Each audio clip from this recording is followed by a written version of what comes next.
dois, três e...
Quero saudar a amada igreja com a gloriosa paz do Senhor e dizer da nossa alegria por desfrutarmos das bênçãos de Deus nesse dia.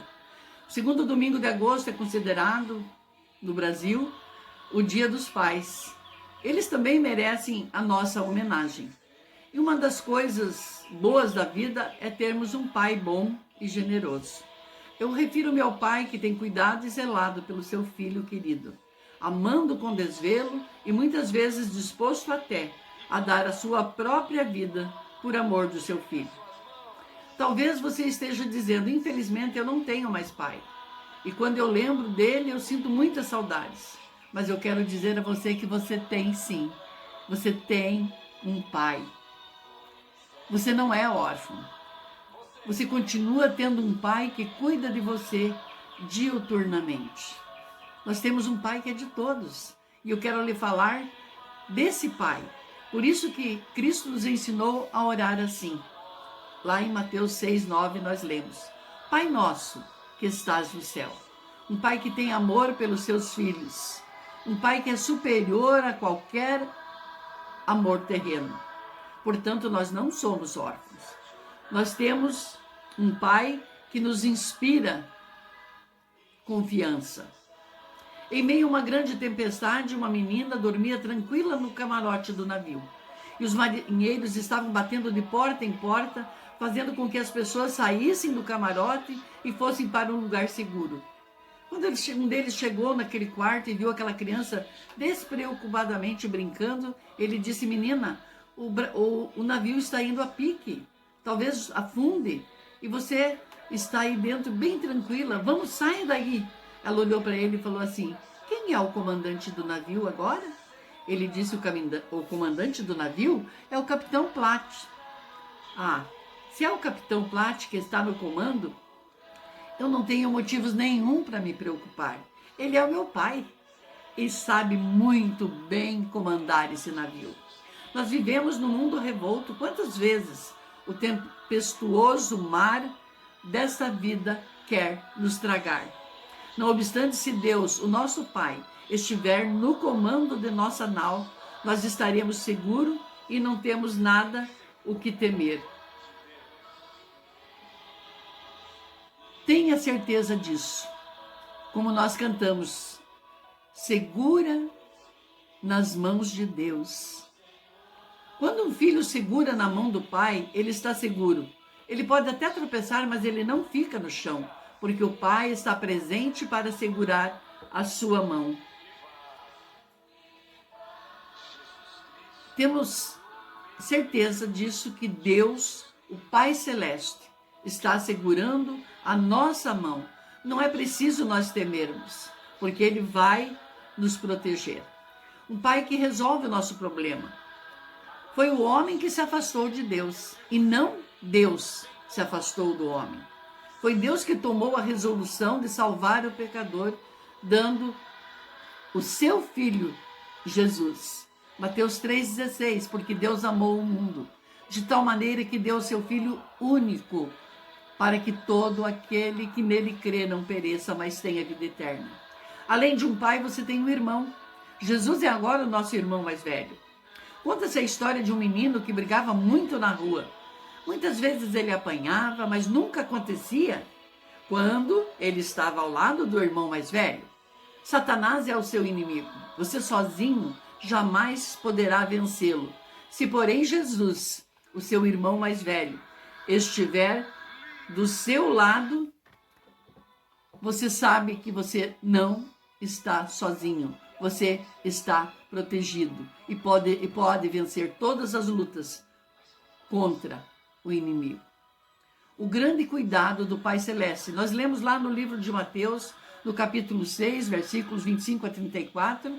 Por isso vos digo, não andeis ansiosos pela vossa vida, quanto ao que haveis de comer ou beber, nem pelo vosso corpo, quanto ao que haveis de vestir. Não é a vida mais que o alimento, e o corpo mais que as vestes. Observai as aves do céu. Não semeiam, não colhem, nem juntam em celeiros. Contudo, o vosso Pai Celeste as sustenta. Porventura não valeis muito mais do que as aves? Qual de vós, por ansioso que esteja, pode acrescentar um côvado ao curso de sua vida? E por que andais ansiosos quanto ao vestuário? Considerai como crescem os lírios do campo. Eles não trabalham nem fiam. Eu, contudo, vos afirmo que nem Salomão, em toda a sua glória, se vestiu como qualquer deles.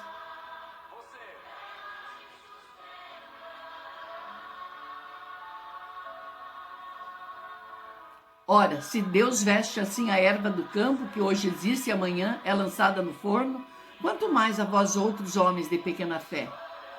Portanto, não vos inquieteis com o dia de amanhã, dizendo que comeremos ou que beberemos, ou com que nos vestiremos, porque os gentios é que procuram essas coisas, pois vosso Pai Celeste, que necessitai de todas elas. Buscai, pois, em primeiro lugar o reino de Deus e a sua justiça, e todas essas coisas vos serão acrescentadas. No texto que nós lemos aparece pelo menos 2 vezes a expressão Pai Celeste. Muitas vezes os homens se esquecem que Deus é o nosso Pai e que Deus, como Pai, cuida dos seus filhos. Muitos pensam que Ele está lá no céu muito ocupado com grandes outras coisas. E alguns até dizem que Deus não tem tempo para cuidar de si. Quem sou eu? Sou tão insignificante para Deus cuidar de mim. Deus conhece muito bem, Ele sabe onde mora, Ele conhece o teu nome, sabe quantos cabelos estão sobre a tua cabeça. E Ele conhece também os teus problemas. Devemos honrar o nosso Pai. A palavra de Deus diz: honra teu pai e tua mãe, para que se prolonguem os teus dias na terra que o Senhor teu Deus te dá. Se um bom filho deve sempre honrar seu pai terrestre, deve também honrar o Pai Celestial, porque nós somos filhos de Deus. Ele cuida de nós. Que privilégio é de ser chamado filho de Deus. Porém, cada privilégio é acompanhado de uma grande responsabilidade. Alguma vez na vida alguém lhe perguntou se você é crente? Por quê? Certamente a pessoa viu em você um filho de Deus. Isso é um grande privilégio. mas também uma grande responsabilidade com aquilo que nós fazemos. Eu sou filho de um rei. Na Europa, após a Primeira Guerra Mundial, uma professora lecionava uma classe com muitos alunos. E era uma tarefa difícil, pois meninos são meninos. Sempre havia problemas na escola. Às vezes eles brigavam, desrespeitavam a professora, e ela, com muita paciência, cuidava daquela classe. A professora, porém, notou que o menino era completamente diferente dos outros. Quando as crianças estavam na briga, ele sempre estava fora da confusão. Quando havia algum trabalho para fazer, ele era o primeiro a entregar o trabalho. Era o primeiro voluntário a se apresentar. E um dia, a professora olhou para ele e disse: eu preciso conhecer os teus pais. Ele baixou a cabeça e olhou para o chão. Ela pensou: talvez ele seja muito pobre e não queira que eu vá na sua casa. Daí ela olhou para ele e falou para ele: Joãozinho, eu preciso realmente conhecer os teus pais. Ele olhou para a professora e disse: professora, não dá. Não posso, é impossível. Meus pais morreram. E ele contou a história. Eu sou filho de um rei. Logo quando veio a guerra, com todas as coisas terríveis que ela traz, um dia os soldados estrangeiros levaram o meu pai e a minha mãe e muitas outras pessoas. E eu fui atrás para ver o que estava acontecendo. A certa altura, meu pai olhou para aquelas pessoas que estavam cuidando deles, aqueles soldados, e pediu que queria conversar comigo. Eles consentiram, então meu pai se colocou na minha frente, em posição de sentido diante de mim, e eu também fiquei em posição de sentido diante dele. Ele fez continência, eu também fiz, e ele me disse: João, nós vamos ser mortos. Eles vão nos matar. Você precisa ser forte. Peço-lhe apenas uma coisa. Lembre-se, nunca se esqueça que você é filho de um rei. Os soldados deram sinal aos meus pais, que voltaram para as fileiras, e logo eu vi eles levantarem as armas, ouvi tiros, e os meus pais caíram mortos. Eu comecei a correr. Passei dias viajando a pé, às vezes até sem ter o que comer, e as pessoas algumas vezes me ajudavam. Até que finalmente eu cheguei aqui nesse lugar, e pessoas boas desse lugar, amigas de meu pai, estão cuidando de mim. Enquanto a professora chorava, as lágrimas banhavam a sua face, ele olhou nos olhos dela e disse: a senhora sabe por que eu sou diferente dos outros? Porque, professora, eu sou filho de um rei e eu não posso desonrá-lo. Nós somos filhos de um rei, o rei dos reis, senhor dos senhores. E a nossa conduta deve ser uma conduta digna de filhos, realmente de filhos de rei. Nunca se esqueça disso. Deus é o nosso Pai e nós somos filhos do rei. Que Deus nos abençoe ricamente nesse dia do Senhor, e que nós possamos continuar sendo abençoados por esse Rei, esse Senhor e Salvador Jesus Cristo. Que Deus nos abençoe. Amém.